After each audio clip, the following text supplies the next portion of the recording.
Hello mga kabibig! Welcome back sa ating bagong YouTube channel. Ito ang pinakamaingay na YouTuber sa lahat ng YouTube. Ako si Kabibig, maglabag-labag na tao with evidence. Ako po, meron yatang clue na ibinigay si Senator Loren Legarda mga kabibig. Clue na may isang senador na lilipat sa group ni Soto. Nako kabibig. Loren Legarda may pasabog. At eto pa ha, question talaga ni Senator Loren Legarda ang Avellino Doctrine na ginamit ng mga grupo ni Soto, grupo ni Gatchalian. Naku po. Pero itong post ni Senator ni Attorney Harry Roque, sabi niya, sad, may isa na naman daw na kakalas para mawala ang mga kaso. Maleta prevails. Hala, sino kaya ito kabibig? Kinakabahan ako kabibig. Sino kaya? Sabi naman ni Mike Defensor, dikta daw ito ni BBM. Sabi niya, sa sitwasyon natin ngayon, hindi na ito pag-iisip ng individual na senador. Ito ay dikta na ng Malacanang. Hala, uy. O ito muna kabibig ha, habang nag-uusap si Senator Loren Legarda at si Jovic Remulla na sumugod kahapon sa Senado na hindi nga natin alam kung bakit sumugod at nagtanong si Senator Amy Marcos, bakit nandito si Jovic Remulla? Anong gagawin niya? Ito kabibig ito kahapon ang matalinghaga na mga statement ni Senator Loren Legarda na read between the lines. Ikaw na ang bahalang umintindi, ikaw na ang bahalang mag-speculate, ikaw na ang bahalang mag-isip kung meron talagang lilipat sa grupo ni Soto. Kasi pag may isang lilipat sa grupo ni Soto, automatic, mag-i-elect sila ng Senate President. And I'm sure, si Win Gatchalian ngayon ay, Senate President pro tempore. So, posibleng si Cheese ang magiging Senate President. Halaka. So, ito kabibig, i-share ko muna kabibig kung ano ang mga pag-uusap nito. Let's watch this video.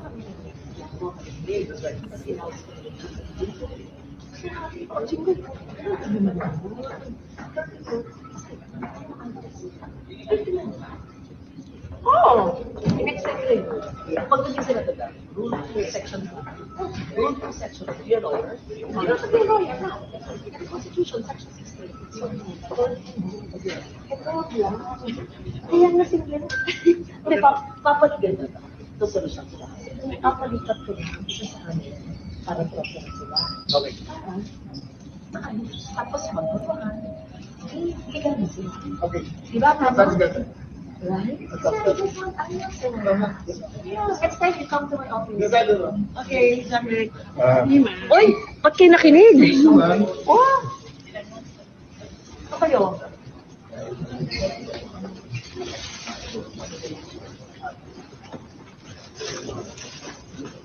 Ganyan na trabaho ko? Ganyan na trabaho ko?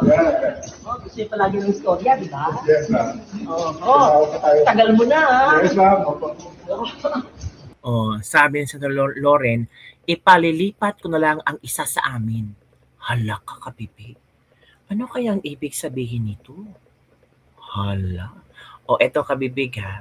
Nagkomento si Senator Loren. Ito ang magandang araw po sa inyo. Attorney Harry Roque. Sad, may isa na naman daw nakakalas para mawala ang mga kaso. Maleta prevails.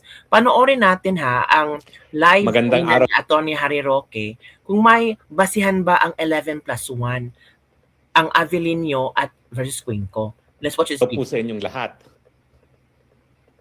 By now, halos lahat ng Pilipino narinig na yung kaso ng Avellino versus Cuenco.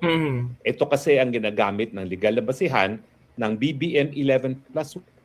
BBM 11+1? Na ang 12 daw ay sapat na quorum para matanggal ang Senate President at para mapalitan ang lahat ng chairperson ng Standing Committee ng Senado. Pero tama ba ang sinasabi ng mga senador? Halos lahat sila ay hindi mga abogado. Unang-una, itong Sherwin Gatchalian. Siya daw ay acting Senate President at Senate pro tempore na hinalal ng 12 miyembro ng Senado. Yan po ang pananaw ng isang nagtatangka o nagnanais na maging Senate President, nagnanais maging presiding officer sa impeachment trial ni VP Sara na hindi abogado. Yan din ang pananaw ng kanilang unofficial spokesperson, si Erich, the pretender, the American, na hindi rin abogado, na nagsasabi na legal daw ang pagkakahalal kay Gatchalian at pagpapalit sa lahat ng committee chairpersons, kasama na ang Senate Blue Ribbon Committee, kung saan siya di umano ngayon ang chairperson. Ano nga ba itong kaso ng Avellino versus Cuenco? Tama ba ang sinasabi ng BBM-11? Well, ang palagay ko po ay hindi. Himay-himayin po natin ang kaso ng Avellino versus Cuenco. Well, una-una po pagdating doon sa issue ng Senate President, alam nyo naman ang sinasabi ng ating sa saligang batas. No? The Senate shall elect its president by a majority vote of all its members. Now, all its members, 24 senador. Ang mayorya ay 12 plus 1, 13. So ngayon po, malinaw. Wala pa pong Senate President na iba kung hindi si Alan Peter Cayetano dahil siya lang po ang nahalal na bilang Senate President na merong 13 na boto. Ngayon, ang tanong, paano naman yung mga sumusunod na mga opisyales di umano ng Senado? Well, ang nakasaad po sa rules ng Senado, talaga naman pong ang Senado mismo ang magtatalaga ng mga chairperson. Pero ang tanong, kung ang mga chairpersons ay nahalal ng plenaryo nang wala namang quorum, may bisa ba yan? Well, alam niyo po kasi, ang Senado ay isang collegial body. Kinakailangan lahat ng desisyon nila ay aprobado ng Senado. At para magkaroon ng isang legal na desisyon ng Senado, kinakailangan ang pagpupulong ng Senado ay merong quorum. Ano bang sinasabi mismo ng ating saligang batas pagdating sa quorum sa Kamara o di kaya sa Senado? Ang 12 ba ay quorum? Well, hindi po. Kasi ang nakasaad sa ating saligang batas, Article 6, Section 16, Paragraph 2, a majority of each house shall constitute a quorum to do business.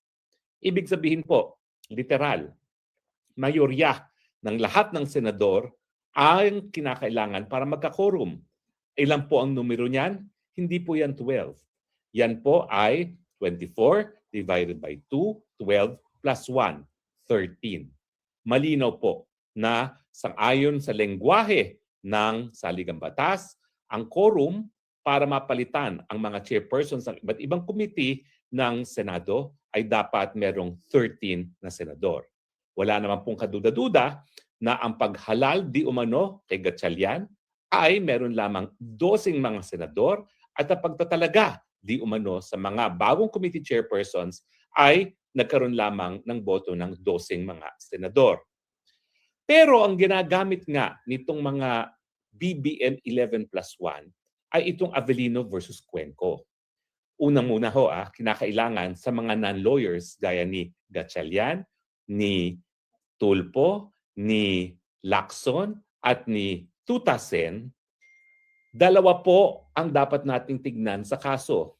Ano naging desisyon? Saan mo makikita yung desisyon? Doon po sa kahuli-hulihang porsyon ng desisyon. Wherefore, the court hereby either grants or denies the petition. Yan po ang desisyon. Pero meron tinatawag po na obiter. Ano yung obiter? Well, ito po yung mga palamuti. Hindi po yan ang naging desisyon ng hukuman. Kaya ang tawag ay obiter, not the rule. Now, ang ginagamit po ng BBM 11 plus 1 ay ang obiter sa Avellino versus Cuenco na nagsasabi, therefore, an absolute majority 12 of all members of the Senate less 1, 23 constitutes constitutional majority of the Senate for purposes of a quorum. Ang dahilan po kung bakit sinabi ito ng hukuman, yung mayorya, ay dahil isa sa senador ay nasa Amerika. At dahil siya ay nasa Amerika, he is beyond the coercive powers of the Senate. Kasi po, ang Senado, kapag importante ang botohan, po pwede magpa-aresto sa isang senador para physically dumalo sa botohan. At hindi nga yan magagawa dahil isa sa mga senador noon, si Senator Confessor, ay nasa abroad. at hindi po pwedeng maserva ng coercive powers ng senador. Kaya ang sabi ng hukuman, dahil yung isa ay nasa abroad at beyond the coercive powers of the Senate, kinakailangan ang komputasyon ng quorum ay base sa 23 at 12 ang mayorya. Totoo pong nakasaad yan sa majority opinion. Pero gaya ng aking sinabi, hindi po yan ang desisyon. Hindi po yan ang ratio decidendi. Ang decision po is the court with 11 justices sa mga panahon na yon, with a vote of 6 justices against 4, resolved to deny the petition. Yung isa ka, 10 po ang bumoto, pero 11 po ang judges, mga justices na nag-participate. So, ibig sabihin, ang desisyon kapag in-invoke mo ang Avellino versus Cuenco, petition dismissed. Bakit na-dismiss? Kasi ang sabi ng hukuman, sang-ayon sa 1935 Constitution, at I emphasize dahil iba po ang lengguwahe ng 1935 Constitution sa 1987 Constitution, ang sabi ng mayorya, at 4 po ang nagsabi na merong quorum out of 6, 4 lamang, ang sinasabi nila ay ang desisyon daw kung sino magiging Senate President ay isang bagay na ibinigay ng saligang batas sa mga senador lamang at hindi dapat paghimasukan ng hukuman. Pero yan nga po ay sang-ayon sa 1935 Constitution. Maya-maya po makikita natin kung anong sinasabi ng 1987 Constitution at bakit ito ay magkaiba na sa 1935 Constitution. Pero doon sa desisyon na 6 na walang na kinakailangan ma-dismiss ang petisyon at dahil na-dismiss, itong si Avellino ay hindi tinalaga ng Korte Suprema bilang Senate President. Ang pangyayari nga pala po, nakalimutan ko i-discuss. Si Lorenzo Tañada ay nag-privilege speech tungkol doon sa mga kakurakutan daw ni Senate President Avellino. Now, para mapigilan ang pag-privilege speech ni Avellino, ni Senator Tañada, nag-walk out ang Siam. 23 na mga senador ang present. Since nag-walk out ang Siam, 12 ang natira. Nang umalis na ang Siam na supporters na Avellino, nagpatuloy ang Kongreso, ang Senado, at nag-privilege speech si Lorenzo Tañada at pagkatapos ng kanyang privilege speech, nagbutuhan na ideklara na bakante ang posisyon ng Senate President at hinalal si Cuenco. Anong pagkakaiba ngayon sa nangyari dito sa Marcos 13? Well, Marcos 13 tuloy. Marcos 11 plus 1. Marcos 12. Well, ang nangyari po sa Marcos 12, nagsimula sila, 12 lang sila. Ibig sabihin, never sila nagkaroon ng quorum. Dito po sa kaso ng Avellino versus Cuenco, may quorum po sila kasi 23 sila nagsimula. Nag-walk out ang Siam, ang sabi ng hukuman, hindi po pwedeng mawala ang quorum just because nag-walk out. Yung quorum, naroon pa rin. Dahil simula ang session ng Senado na may quorum, hindi po pwedeng mawala yan unless merong humingi ng quorum call magtapos mag-walk out.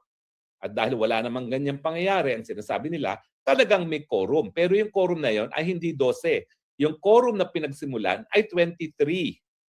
Kaya nga ang sinasabi doon sa obiter, sabihin na natin na hindi 23 ang sumipot sa pagdidinig nung simula ng araw na yon, ano ba ang quorum? Sinabi nila 12 kasi yung isa ay outside of the Philippines. Pero yung decision nga po yan ay hindi po yan ang desisyon ng korte. Yan ay obiter. At 4 lamang sa mga mahistrado ng Supreme Court ay nagsabi na tama nga na 12 ang majority dahil ang dapat na gamitin na numero for purposes of majority is 23. Pero 4 lang pong mahistrado yan. Now, doon sa 4 na bumoto, meron din pong 4 na dissenting. Anong sabi ng chief dissenting nila na paborito kong justice, all-time favorite, si Justice Perfecto? Ang sabi niya, ang saligang batas ay nagsasabi na ang mayorya ng kada kamara shall constitute quorum. Yan po, kapareho ng lengguwahe ng 1987 Constitution. Ang sabi ni Justice Perfecto, quorum means a majority of the whole membership, lahat ng senador. In a 24-member Senate, the quorum should be 13. So bagamat ito po ay dissenting opinion at hindi rin talaga matatawag na desisyon, malinaw po na unang-una, yung Avellino versus Cuenco, hindi talaga nagsabi na 12 is a majority of a 24-man chamber.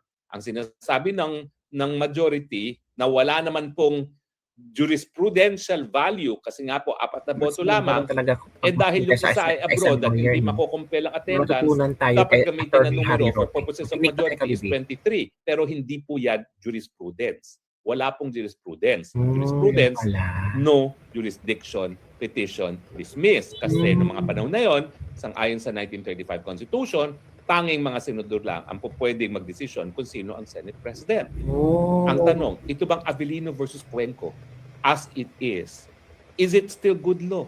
Well, una-una po, hindi na. Kasi nga po, ito yung sinasabi ko, nagkaroon ng pagbabago po sa lengguwahe ng definisyon ng judicial power. Ano pong nangyari? Linawakan po ng ating saligang batas ng 1987 ang kapangyarihan ng hukuman. Paano? Well, dati-rati po yung mga bagay-bagay gaya ng eleksyon ng kanilang mga officers, gaya ng Senate President, ay hindi po pwede paghimasukan ng hukuman. Ngayon, ang lengguwahe po ng saligang batas ay, and I quote, judicial power includes the duty of the courts to determine whether or not there has been a grave abuse of discretion amounting to lack of or excess of jurisdiction on the part of any branch or instrumentality of the government. So kapangyarihan na po ngayon ng hudikatura na magdesisyon kung mayroong pag-abuso sa jurisdiction ng kahit sinong sangay ng gobyerno. At nagkaroon po ng desisyon sa isang kaso na ako po ang nagdulog sa hukuman, ang kasong Francisco versus House of Representatives, yung pagtangkang pag-impeach kay dating Chief Justice Davide. Ang sinasabi ng Kamara de Representante, dahil kami ang merong poder na magsimula o mag-initiate ng impeachment, wag dapat maghimasok ang hukuman dun sa desisyon namin na maghain ng articles of impeachment labang kay Davide. Ang sabi naman ng Korte Suprema, totoo, nakasaad yan sa saligang batas. Pero ang kapangyarihan ngayon ng hudikatura ay para maging final arbiter sa lahat ng kwestiyon kung merong ang desisyon na kahit anong sangay ng gobyerno ay maling-mali na ito po ay nagre-resulta sa paglabag sa kanilang diskresyon at paglabag sa kanilang jurisdiction. Quote, in other words, the judiciary is the final arbiter on the question of whether or not a branch of government or any of its officials has acted without jurisdiction or so capriciously as to constitute an abuse of discretion amounting to excess of jurisdiction. Sabi pa ng hukuman, hindi po ito power ha, it is a duty. Hindi ito kapangyarihan, ito ay isang obligasyon. So, ang ibig sabihin mga kaibigan, now I understand. tama ba ang Avellino versus Cuenco? Hindi po. Bakit? Unang-una, ang decision lang po dyan, dismiss dahil sa 1935 Constitution, ang issue ng kung sino ang dapat mamuno sa Senado ay dapat decision lamang ng mga senador. Pero sa 1987 Constitution at sa kaso na nagsimula sa Francisco versus House of Representatives, sinabi na ng ating hudikatura ngayon na sang-ayon sa 1987 Constitution, bagamat ni mga kapangyarihan na nagmumula sa isang sangay na gobyerno, obligasyon pa rin ng hukuman na desisyonan kung ang desisyon ng sangay ng gobyerno ay merong grave abuse of discretion or napakamalaking pagkakamali na ito ay hindi magbibigay ng kahit anong legal effect. Now, yan po ang desisyon. Pero pagdating po sa literal provision ng ating saligang batas, babalik ko sa inyo ngayon kung anong sabi ng ating saligang batas. Ang sabi ng ating saligang batas ay, yun nga po, ang ating sabi ng saligang batas, malinaw po ha, a majority of each house, okay, constitutes a quorum to do business. Hindi po yan sinabi ng majority ng lahat ng pupwedeng bumoto. Ang sabi, majority of each house constitute a quorum to do business. Nakabase po yan sa 24, gaya ng nakasakad din sa ating saligang batas, na pag ang Senate President ay ihahalal, kinakailangan majority vote of all its members, kinakailangan minimum 13 ang boboto sa Senate President. Nakakahiya po si Win Gatchalian na nagnanais mag-preside sa isang legal na proceedings gaya ng impeachment na hindi naiintindihan kung bakit hindi po applicable ang Avellino versus Cuenco. Nakakahiya po si Erich, Nag-advise. the Erich? American, na nagsasabi na Avellino versus Cuenco ang legal na basihan para sila ay magpalit or palitan ang liderato ng Senate Blue Ribbon Committee. Nakakahiya po si Tusten, si Sping Lacson, na aking rinirespeto, dahil mali po ang basa nila sa Avellino versus Cuenco. Ang tanong, mali nga lang ba ang basa nila dahil hindi sila abogado? O talagang binasa nila sa pamamaraan para lamang maging pabor sa kanila ang Avellino versus Cuenco? Posible. Kayo na po ang maghusga. Pinirisinta ko na po ang probisyon ng aking saligang batas. Pinirisinta ko na po kung anong desisyon ng Salamat, Attorney Harry Roque. Naintindihan. Di ba po, kinakailangan masunod yung literal na probisyon ng ating saligang batas.